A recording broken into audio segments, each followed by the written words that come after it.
Viral antrean panjang pendaki menuju puncak Gunung Kelut saat akhir pekan panjang.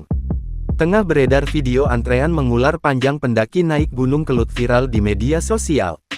Diketahui, antrean pendaki ini terjadi di jalur pendakian Gunung Kelut via Desa Karangrejo, Kecamatan Garum, Kabupaten Blitar, Jawa Timur. Video tersebut viral usai diunggah oleh akun TikTok @pajarsedangwo dan hingga kini telah ditonton ratusan ribu tayangan. Dalam video tersebut, terlihat antrean panjang pendaki yang didominasi anak muda itu tampak seperti antrean sembako.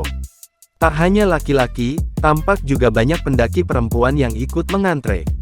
Tampak juga di tengah antrean beberapa pendaki yang turun. Bahkan, salah satu pendaki mengatakan butuh waktu hingga 3,5 jam hanya untuk menuruni Gunung Kelut yang biasanya hanya 1,5 jam hingga 2,5 jam saja. Kapolsek Garum Polres Blitar AKP Punjung Setio membenarkan antrean pengunjung Gunung Kelut via Karangrejo saat Minggu tanggal 15 September tahun 2024.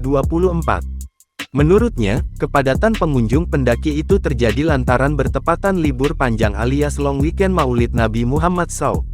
Sehingga, banyak wisatawan mendaki Gunung Kelut. Download Tribun X sekarang, menghadirkan lokal menjadi Indonesia.